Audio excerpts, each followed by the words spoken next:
이제 민주당 상황도 살펴볼 텐데 이제 또 다시 이제 당청 갈등 또 논란이 나오고 있습니다. 먼저 영상부터 보도록 하겠습니다.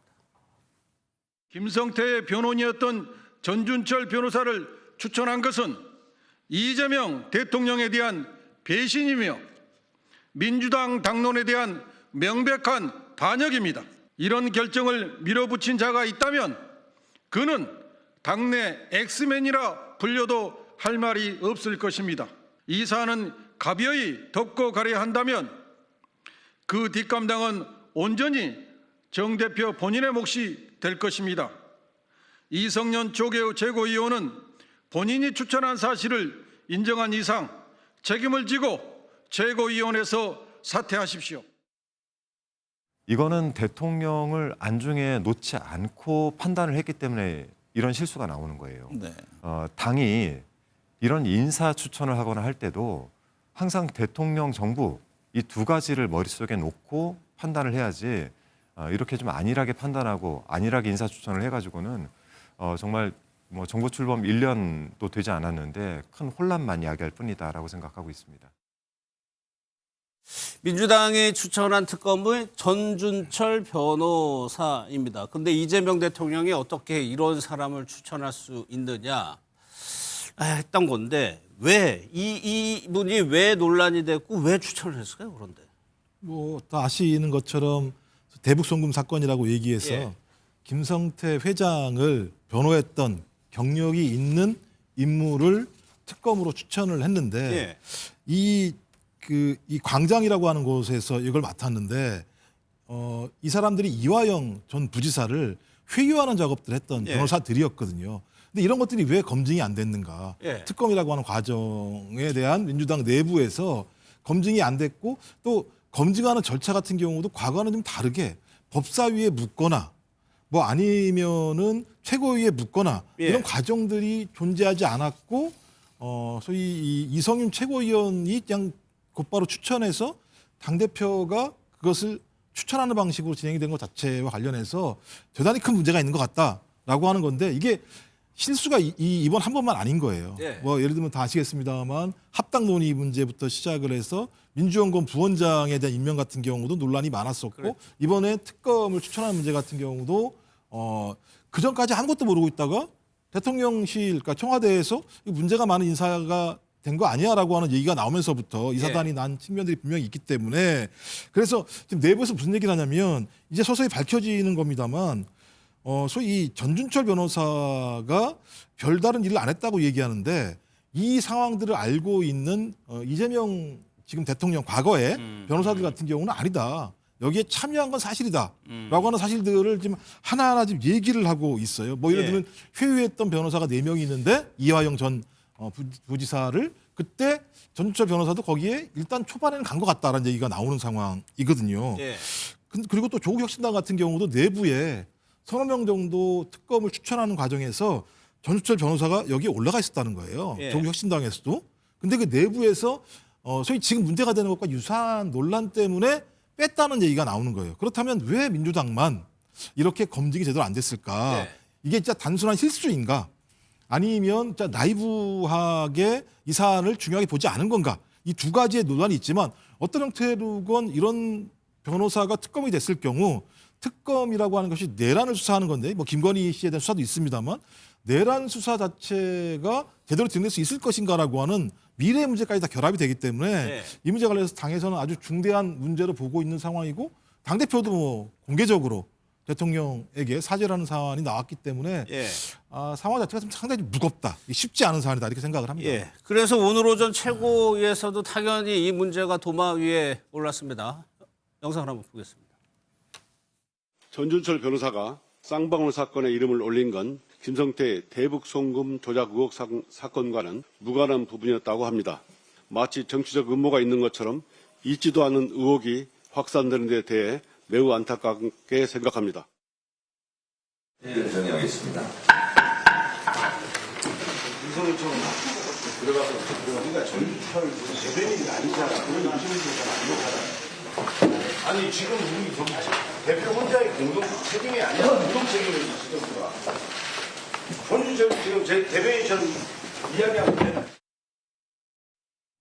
이성윤 최고위원이 추천했다고 했죠. 그래가지고 설명을 하니까 이 최고위가 끝나는 상황에서 황명세 최고위원이 가는 이성윤 최고위원을 붙잡으려고 하면서 그렇게 해명하면 안 돼. 항의하는 장면이거든요. 이 해명을 어떻게 보셨어요? 이성윤 최고위원의 해명. 일단 저는 뭐 이성윤 최고의 해명이 잘못됐다라고 생각을 해요. 일단 처음부터 돌아가 보면 이성윤 최고가 페이스북에 자신이 판사 출신 한 명과 검사 출신 한 명을 추천했다라고 했잖아요. 그런데 다른 사람이 추천했다는 얘기가 없어요. 예. 최고위원들이 당대표에게 추천할 수 있죠. 이성윤 최고도 추천할 수 있고.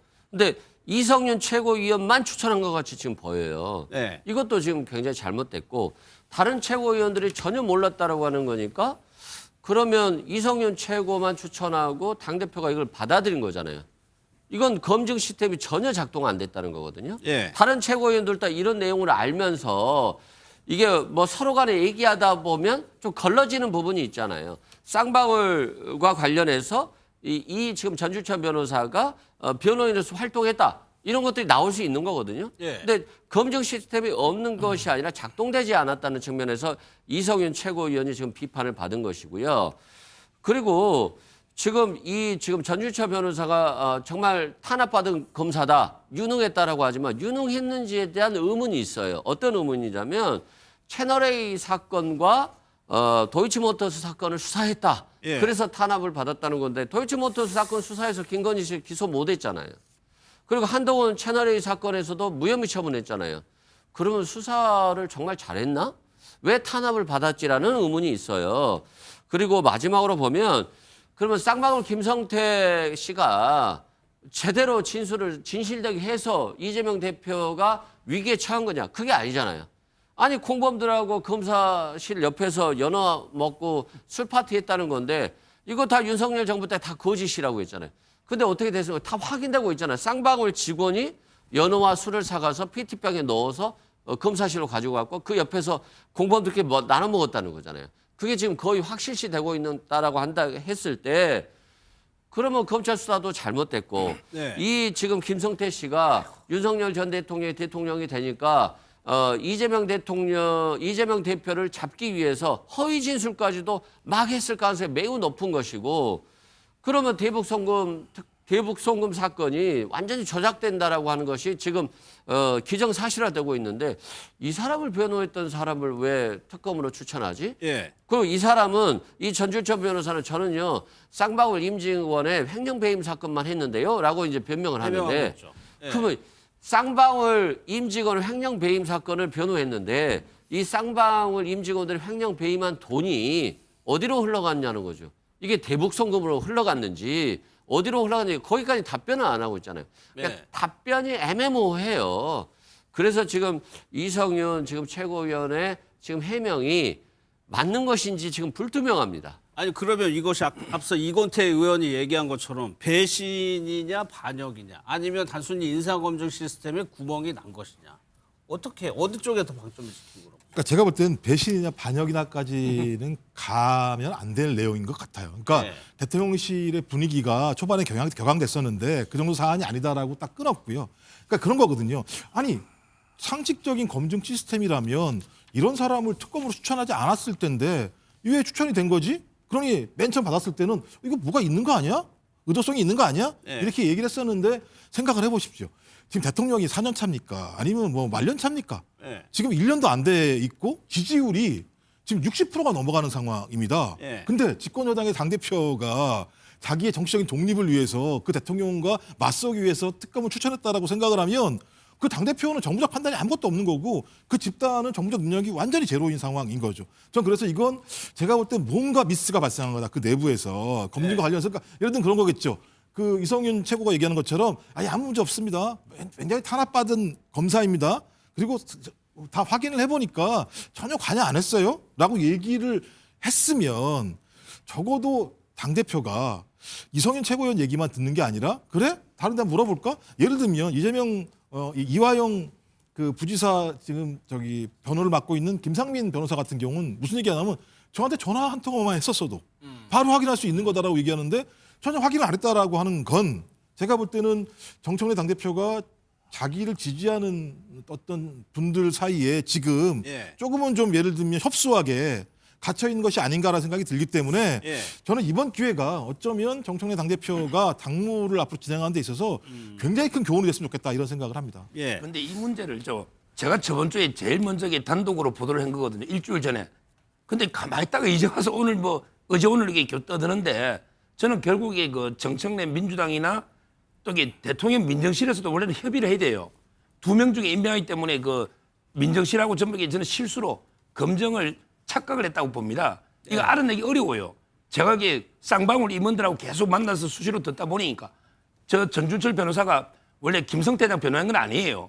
김성태 회장은 이제 저 법인의 유죄만 이분이 변호하고 예. 저분은 이게 그냥 보조로 이게 해가지고 임원 좀 하다가 바로 이게 그만두고 광장에서 발언으로 갔다가 지금 이게 발언해서 지금 개인 변호사 2명이 김성태 회장 변호하고 있거든요.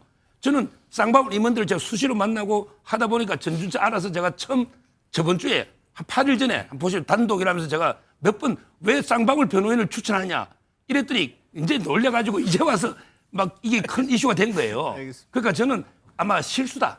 근데 실수인데 대통령실에서도 검증을 했어야 돼요. 미리 내부적으로. 저는 양쪽이 다 실수인데 지금 서로 실수 가지고 이게 싸우고 있다 봅니다. 기자 역할도 하시고. 저도 사실 이게 지난 금요일에 조국혁신당이 추천한 특검을 임명했을 그렇죠. 때 예. 별로 논란이 안 안 됐어요. 됐죠. 예. 그런데 주말 사이에 왜 논란이 됐느냐? 이재명 대통령이 불쾌감을 토로했다. 처음엔 불쾌감이었는데 그 후에는 격노했다. 이런 식으로 가면서 문제가 되고 있는데 예. 저는 이게 일종의 정청래 민주당 대표가 민주당을 운영하는 방향에 대해서 그러니까 청와대가 이제 진짜 브레이크 걸어야겠다라고 일종의 구실로 삼고 있는 것 같아요. 그러니까 합당 논란 그 논의와 관련해서도 정청래 민주당 대표가 일방적으로 하고 있다. 예. 그래서 한준호 의원, 더민초 또 뭐 김민석 총리까지 나서서 정청래 민주당 대표를 이렇게 제지하고 있는데 이것만으로 안 되겠는데 마침 잘 됐다. 요거 우리가 이게 지각한 그 사원이 있으면 평소에 내가 좀 쏟아내고 싶은데 요 지각을 상대로 너 왜 지각했냐 하면서 엄청 이제 혼을 낸단 말이에요. 이 특검을 계기 삼아서 예. 정청래 민주당 대표에 대한 당 대표로서의 리더십 한번 흔들어 보겠다라는 의도도 굉장히 강하다고 전 읽고 있습니다. 그래서 마침 어제요 청와대에서 고위급 당정협의회가 열렸는데 굉장히 점잖게 당을 좀 탓하는 목소리가 나왔습니다. 한번 직접 들어보겠습니다.